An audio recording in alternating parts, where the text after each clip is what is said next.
Elections in Iraq are being heralded as vital to the political future of the country. But will they be a turning point? Is Iraq ready to become a fully fledged democracy? Or is Washington simply trying to prove its policy there has been a success? This is Inside Story.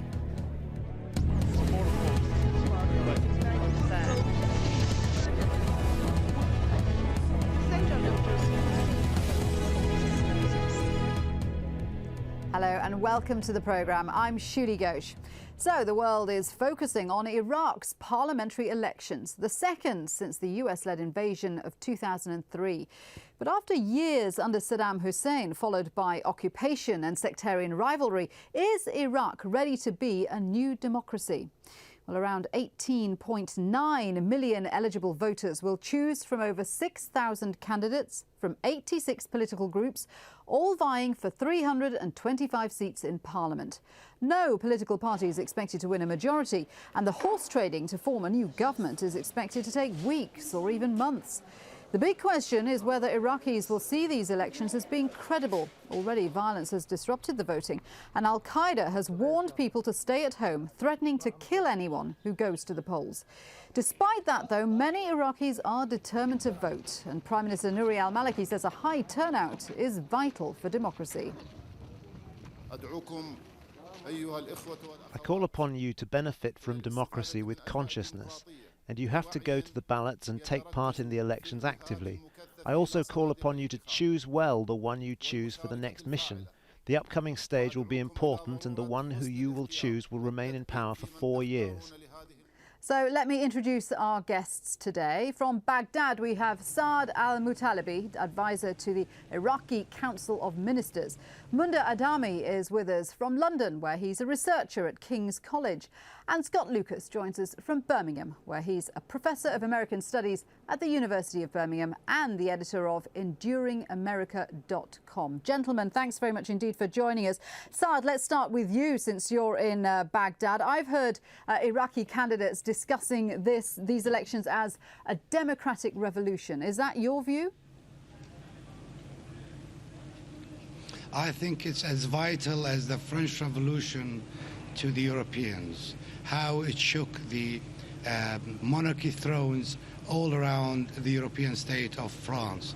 I think our elections, this will be a turning point where people will say before and after Iraqi elections 2010. I think it's the participation of the people, by the way, was quite reasonable. We would like to see more, but 50% I think it's quite reasonable in a modern democracy. The effect, the ripples that these elections are causing in the region. If we have time, maybe later in the program, I will try to explain. It's vital for the Iraqi people, and I think it's vital for the whole region. What about the violence that we've seen? Is that having an effect on voting? No, it did, to be honest, it did at 8 o'clock when there was a volley of mortar attacks around different Baghdad areas. But thank heavens it was dealt with, and then the violence stopped. By 9 o'clock, 10 o'clock, the attacks stopped, and people were encouraged to come to the elections when they saw all the government came to the centers, and all the members of the government and the state came to the stations and started to vote. So people were encouraged and participated in a majority people, quite a lot of numbers. OK, Munda, Saad there was describing this as a turning point. People in future will talk about before the Iraqi elections and after these Iraqi elections. What do you think? Does this mark the start of true democracy in Iraq? I'm afraid we have had this hyperbole before. I mean, in 2005, the elections were heralded in the same language, and basically nothing has happened. In fact, the sad thing about it is that we have struggled against Saddam's regime and the previous dictatorship for so many years for democracy, but now democracy has a bad name in Iraq. Most Iraqis associate democracy with huge abuses of human rights and with a huge corruption and with corpses in the streets. So I don't think there is any sense in actually calling this as a turning point. On the other hand, but it's a not lot true of to say Iraqis, nothing has changed, is it? I mean, the country has No, of made course. progress towards moving away from sectarian violence and rivalry towards a more secular campaign, if you like. I'm not sure about this. I think that what happened lately, unfortunately, there was a time after the local election where the sense of national unity or the Iraqi nationalism prevailed, and in the language of many of the parties, Iraqi nationalism prevailed. But what happened since is actually going back to the 2005 election, sectarian division in a big way. So I have my doubts that this is going to move Iraq forward. On the other hand, there has been, for the last 3-4 years, the Americans have been trying to woo people who were against the political process. And they were having continuous discussions with resistance movement, the ex-army officers, with the Ba'athists, with several local tribesmen and so on. And they have been trying to convince them to join the political process, giving them some guarantees. So at the moment, I think a lot of people, knowing it's nothing to do with democracy, it's something to do with what the Americans want to do. If the Americans want to shape the politics of the country in order to have a kind of honorable withdrawal or honorable surrender to some Iraqi government which can stand vis-a-vis Iran in some independent way, then the political parties, people who are opposed to the political process before, have joined in order to give them a chance. But there is no illusion. I think this is very important. There's no illusion that this is democratic, that it is going to represent the will of the people. Iraq is still occupied, and most of the main decisions are made by the Americans. Saad clearly doesn't agree with that. I'd like to jump in here. This is, Well, of course he doesn't. This is definitely the Ba'ath party talking. This is, you are not talking. I don't know how close you are to Iraq or events in Iraq. All you said, sir, are complete nonsense. You would live in a different planet. So I would kindly ask you to come down to planet Earth, visit Iraq, and you will change everything you've just said. I am very, very sorry to see an intelligent person talking in such a complete nonsense. We have an agreement of withdrawal with the Americans. They are pulling out according to our wishes. They are surrounded in their own camps. They cannot come out. Vice President Biden came here begging the Iraqi government to go back, or the Iraqi state to go back on the de-Baathification, and he was sent away empty-handed. This is the kind of American interest they have or American influence. Well, let me bring so, Scott sir, in. I'm very, very sorry for your lack of understanding. To talk about the sort of US influence on elections. Scott, elections are always seen as a turning point in a country's history, but the US and Western countries are particularly interested in pushing political processes forward in countries which have been seen as being under certain regimes in the past. Why is that? Well, because it plays well back home. I mean, the war of 2003 has been a very expensive war. More importantly, it's cost hundreds of thousands of lives. Beyond American lives, it's cost Iraqi lives. And so you want to give a sense it's been worth it, that somehow the liberation of Iraq has flowered. The point is, and I think your guests have actually brought this up in different ways, is this is a process beyond the Americans now. It's not up to Washington how this is controlled any more than it's up to Tehran how it's to be controlled. The real backstory behind these elections, once you get beyond the democracy headlines, is really that power is now up to the Iraqi politicians. It's up to their supporters. It's up to how they're going to maneuver and perhaps whether they're going to agree to proceed in a stable fashion or whether we're going to see political or even political conflict backed up with violence. I think that's the running question that goes long beyond this day. And Scott, of course, I mean, one of the issues is that US troops, foreign troops, are still on Iraqi soil, and there is some question as to whether they can be true democratic elections while that is the case. Is that an issue, do you think? Yes, it is a key issue because there's two very divergent points of view here. For the American military, they would like to maintain 30 to 50,000 U.S. troops in Iraq beyond the duration of the existing agreement with Baghdad and beyond President Obama's declared deadline for withdrawal by 2011. They will even tell the American media that they think the Iraqi government, whoever it might be, will be amenable to this. Most of the signals from Iraqi politicians, including from the Prime Minister, Mr. al-Maliki, is that no, any renegotiation of the Status of Forces agreement will be very limited, and that the future of Iraq's hands is not in the hands of American troops, it's in the hands of Iraqi political forces and the Iraqi military. OK, well, let's take a quick look at some of the background leading up to these elections. In the past 2 years, Iraq has made progress in moving away from the Sunni-Shia violence. But some policies have raised questions about lingering sectarianism. Shortly after the invasion, Paul Bremer, the top US administrator in Iraq, issued a de-Baathification decree which barred thousands of Saddam Hussein's Sunni Arab supporters from government jobs and disbanded the Iraqi army. In March 2004, the Iraqi Governing Council signed an interim constitution which included sectarian-based quotas for parliament members. This led to a boycott of the 2005 elections by a large section of the Sunni population. And this time around, some 500 political candidates, mainly Sunnis, have been banned from running for election because of suspected ties to the Ba'ath Party. Saad, critics say that the drive to ban these candidates, mostly Sunni candidates, is an attempt by Nouri al-Maliki to subvert the elections and to cling on to power. What's your response to that? First, I would like to correct your information, please. Over 70% of the people who were excluded were Shiites, not Sunni. So over 70% Shiites. Well, so that's interesting because the perception is that most of them are Sunnis. So, yes, I know. Yeah, I know, but this is very unfortunate and very incorrect.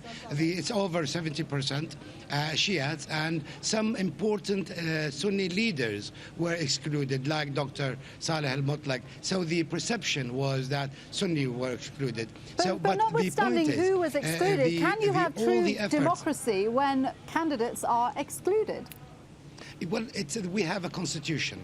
The constitution is very clear on, as the German constitution, barring any Nazis, or the Italian constitution barring fascism. We in Iraq, our constitution bars Baathists. By the way, that constitution was written by the same people that were barred from participating in these elections. So I think this is a process that has its ups and downs. It's very difficult. There are a lot of problems, but I think I would definitely agree with Mr. Scott that the process is starting. Democracy is a process, is not one simple operation. Things are moving, but the important thing is that it's moving in the right direction. Munda, what do you think? Is it moving in the right direction? Not at all. The main issue in Iraq is the SOFA, the strategic agreement with the United States about the status of forces and about arrangement with economic and cultural matters. Many of the arrangements are still secret, and this is a long-term strategic alliance between whatever government in Iraq and the United States. We are actually a colonized country, but they are moving towards a neo-colonial setup. The Americans they are trying to rule by proxies. The sectarian parties, the religious parties which they relied on, are not reliable because some of them have alliances with Iran as well. Now they are switching. They are trying to switch to widening the political class, and to including some of the Baathists, which Mr. al-Muttalabi doesn't seem to like. But about a year ago, al-Maliki was very keen to have a negotiation with the Baathists until the other partners in his coalition started using this against him. Then he abandoned it and started attacking Syria. So it's a bit of politics within the ruling sectarian or Islamic parties. And what's happening is that Iraq is going to remain within the orbit of the United States, doing exactly what the United States is doing, regardless of what Muttalabi and Maliki and any other person in the ruling establishment Scott, in Iraq what do you think thinks. about that? That this is all being set up so that the US can maintain influence inside Iraq? No, I respectfully disagree. I mean, if you ask, for example, what a politician like Mr. Shalaby, who is the head of the commission that disqualified these candidates, is doing, and look at his political motives, he no longer could be considered, as it were, a puppet of Washington. If you look at just the points that your guest from Baghdad raised and asked, well, if the people being disqualified are being disqualified because they're Ba'athist, why are 70% of them Shia? Because, in fact, most of the Ba'athists, as I understand it, were actually Sunni.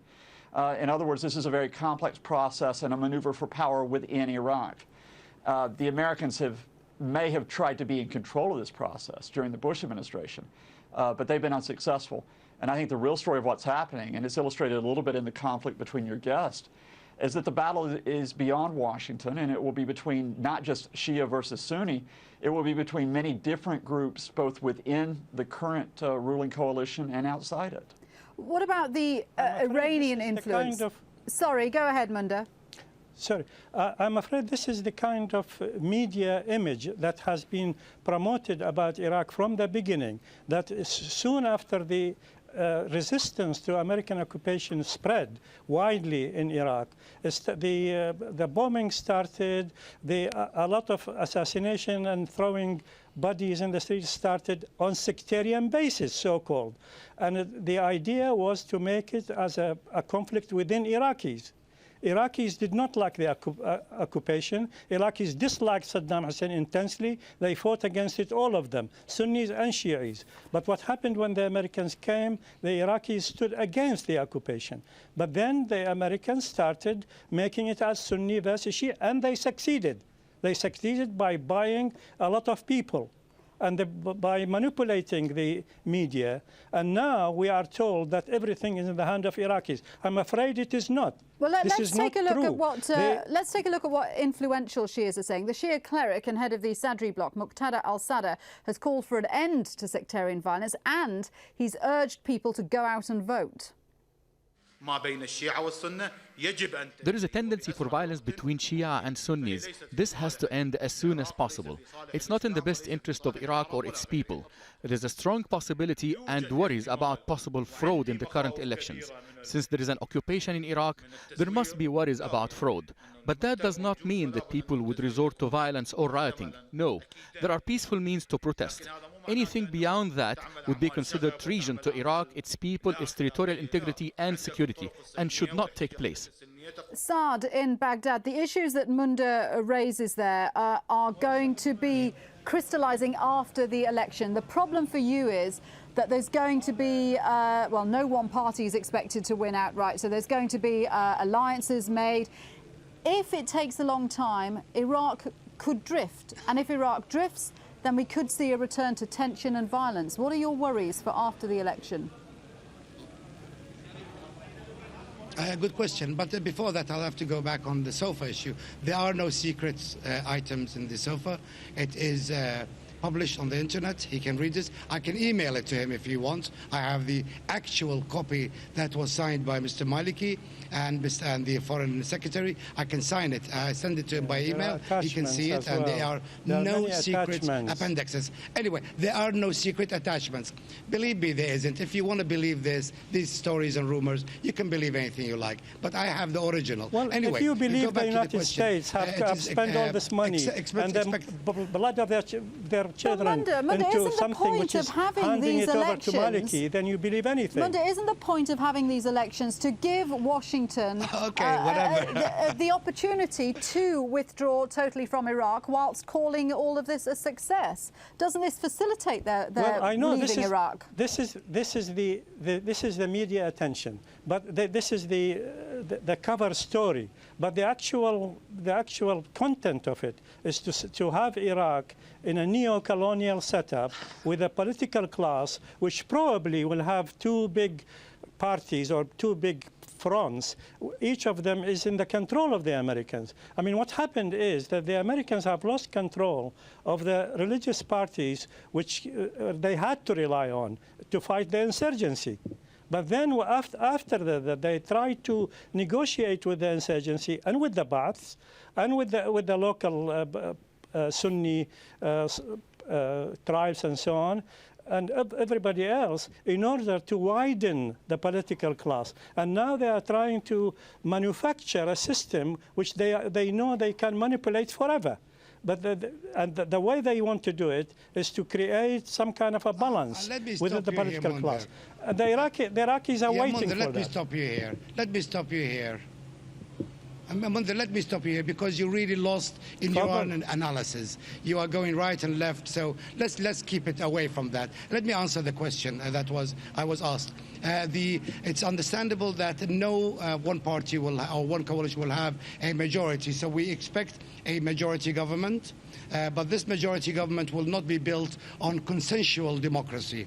It will be built on a coalition democracy, that two parties or two coalitions will come together in one major coalition, which will have over 163 seats and will form the government. Hopefully, the government will be formed in a short period. We expect difficulties. We expect a few weeks of negotiations, but definitely I hope, and we all hope, that it will not drag itself, won't drag its feet for months. Hopefully it will be resolved, but all that depends on the result of the elections and to see how many parties can form a majority of 163 seats. OK, Scott, I mean, isn't there a danger that those who felt marginalised before the election may well feel marginalised after the election? Because I don't know whether you think we're going to see any sort of major power shifts here. We're going to see a power negotiation. I mean, what I find interesting in the last few minutes is that the attempt to move away from what the important issues right now and just blame it all on the Americans. My job's to analyze. I mean, it's not to cast blame on one side or another. And analyzing it, the Americans did try. There was a moment in the Bush administration where they tried to control all of Iraqi society, all of Iraqi politics. This was in the Bush administration from 2003 up until 2009. Largely, they failed. And the point that I find is that we're personally troubling is that if you run into difficulties in Iraq, you can just simply go off to the side and say, well, it's all the Americans' fault. It's the Americans that are still trying to control things. It's not. It is not a simple case of democracy. It's not a simple case of freedom. It is a case now of the much more difficult process of getting different groups together. Do you think Iraq can become a model, Scott? Do you think Iraq can become a model for the rest of the Arab world? Iraq needs to become a model for Iraqis first and foremost. It's a question for Iraqis. Proclaiming these wider goals that Iraq is a beacon for the Middle East. That's what the Americans preached in 2003. That's what the Iranians have preached from a different perspective. The most important thing is what Iraq does to serve its own people rather than these grand theories about what it means for the Middle East and for the world. Saad, let me ask you very quickly, Saad, do you think Iraq is ready for democracy, ready to go forward? We are moving on the right track. We are moving in the right direction. It will take time. It's a process.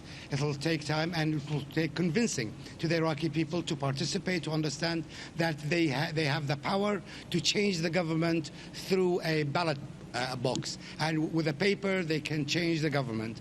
We need to convince them that this government will serve them, and this is a process. We are working very hard on it. Inside Iraq, we are working, and hopefully we will somehow we'll get there. Clearly a lot of challenges ahead. Gentlemen, thank you very much indeed for joining this discussion. Saad Al-Mutalabi, Munda Adami and Scott Lucas, thank you all very much indeed. And thank you at home for watching. If you have any comments about today's show, email us at insidestory@aljazeera.net. Until next time, from me, Shuli Ghosh. Bye-bye.